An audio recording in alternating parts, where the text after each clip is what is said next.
Okay, hello. I am here with Spug. Hello, Spug.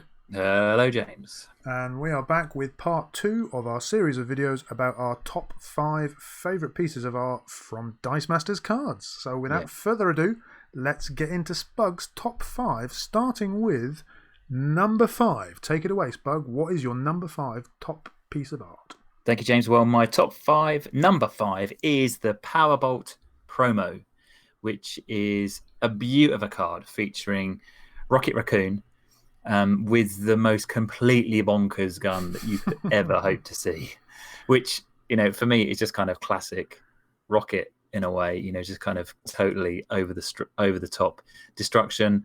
The picture is one done by Scotty Young, who I know has made a bit of an impression on some of the people in the community, particularly with our very own Peter Bondavella, has done at least two mats, I think, featuring the artwork of Scotty Young. And this one I really like just because, the gun is so bonkers and it just kind of really sort of seems to capture Rocket's attitude towards life or rather murder, maybe we should say. It really Um, speaks to the sort of 9-year-old boy inside me, I think. yeah, absolutely. And it kind of seems reminiscent of the scene in the first Guardians film, I think it is, when it turns out that Rocket's kind of tinkering with some atomic devices or something on the deck of the ship, and Quill kind of expresses disappointment, and he says something like, "Oh, you just want to suck the joy out of everything." I love it. Okay, let's move on to number four. Your number four favorite piece of art. What is it, Spug? Let's see if I can get my fingers right. Number four is Vulture from the amazing Spider-Man set. Vulture is this Adrian Toomes card, and one of the reasons I really like this is because it's just bold, it's colourful, and it really kind of strikes me as quite reminiscent of real sort of old school kind of art from when I used to read the Spider-Man kids when I was younger, well, the Spider-Man comics when I was younger. Hmm. I used to really like the kind of, the big bold colors, and I always kind of enjoyed the struggles that Spider-Man had with Vulture, even though I found it really quite strange that basically just an old guy with some wings could cause a superpowered teenager quite so much difficulty. But I always really enjoyed those arcs, and I think that's one of the reasons why I particularly like this piece of art, because it just kind of reminds me of that. And I always enjoyed reading those arcs, and you just kind of the image just kind of, it really seems a kind of a real vibrant kind of alive image, kind of bursting with action in a Yeah. way. They're both going for it, and I just kind of really like it. The only image I could find as a source for this was actually the Vulture, a young reader's novel. I'm not sure if Yeah, I suspect it might have appeared in or on a comic originally. It looks like the same skinny Spider-Man that's in the ASM Spider-Man cards, maybe, yeah, it does. possibly. Yeah, yeah, it does, and it's just a lot of fun, and I just enjoy the way they've put that together. Cool. Okay, let's go for your number three. What is that, Number Spug? three. Number three is Red Dragon Ooh. from the first D&D set, and the one that we've got pictured here is the super rare, which is entitled Epic Dragon, which seems totally suitable for this creature, because he's an absolute monstrosity. And I just think the drama that's in this picture is just almost tangible. You can almost feel the weight of this enormous creature kind of bearing down on the poor soul that he's got his eyes fixed on. He's got the fire, the literal fire in his belly bursting out of his mouth and his eyes, and seemingly every pore of his body, and he's about to completely obliterate the chap or whoever it is that's kind of that's caught his attention. And I really think that the one of the things that the D&D sets have done really well is capture, I think, the sort of the scale and the magnitude and the size of some of these huge creatures that appear in the D&D universe. It's not just Red Dragon, but there's some of the other ones, like, is it that Tarask or something like that, which just seem like a real beast of a creature. And I think this is another one where you can almost feel the weight of it sort of bearing down on you. I don't know who the artist is. but Well hairy done. hairy face. Yeah, but Well well done. done, whoever you Yeah, are. indeed. Lovely. Okay. Right. Let's move on to your number two. Number two is Number two, it's another promo card, and this time it is Nova from the Thanos in Imperative OP set, and it's from the comic of the same name. This is the cover, which is done by a artist called Alexis Briclot, I think it's French, from the Thanos Imperative book.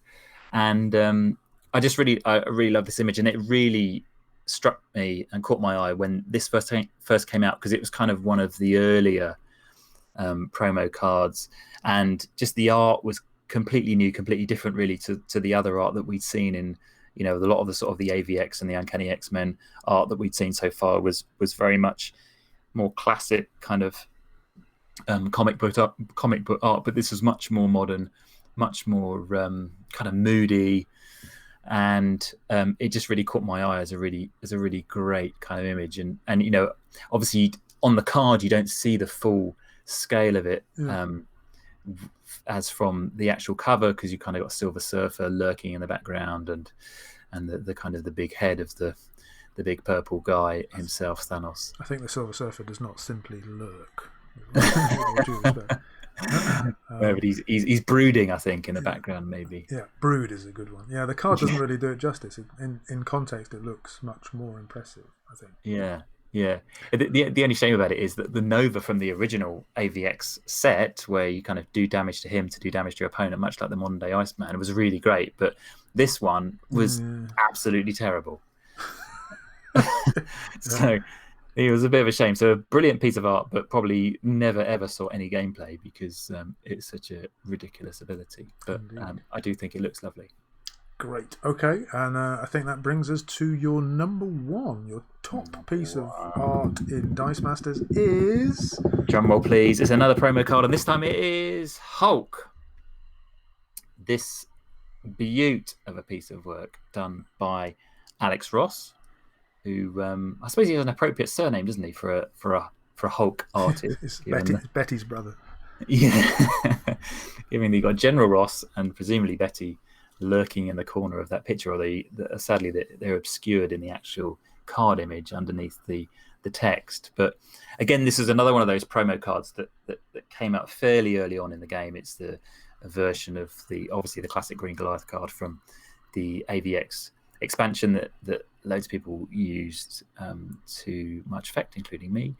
And so I always liked the card, but then I just thought, this image really demonstrates the kind of struggle, it seems, that goes on between Banner and the beast that's lurking inside of him, wanting to get out at every available opportunity, and just the kind of the pure rage that is kind of boiling up inside of him when he turns into the Hulk. And then also, I mean, it's unfortunate that the text kind of covers up some of the bottom corner of the card, because you can't quite see the fear on General Ross's face. Yeah, this is another example where I actually appreciate it much more having seen the original. I think I don't really get the proper feeling from the card, but from the whole when you've got the whole picture, it's much more impressive, isn't it? Yeah, and I've had a kind of on-off relationship with the card in itself, because I managed to win one a few years back at UK Nationals, and then but someone I really loved the card, but someone made me an offer for it that I just could not refuse. Did it involve horses' heads? It did not involve horses' heads in beds or anything like that, but it just involved a rather large sum of pounds. Sweeties. Yeah, yes. And so I couldn't really say no. So I sold it, and then I almost won it again at another tournament that never actually happened, which is really annoying. That I know that the shop near me got the prize in, but then they never had it, and I never know what happened to the actual prize. But then I did manage to win it again at I think at the Bratislava tournament last year or something. I can't remember. But all's well that ends well. Right? So yeah, so I've managed to capture a version again, which takes kind of pride of place in my promo folder. So yeah, I think the artwork is great, and I think I'm not alone in really liking this, because I really think it's it really shows the drama of the Hulk. Excellent. Okay, Spug, thank you very much indeed. It's been a pleasure. That was Spug's top 5, and next time, if I can pin Peter von der Velde down at some point, you'll be seeing his and then perhaps mine. So thank you very much for watching. Thank you, Spug, for being here, and bye-bye. Bye-bye.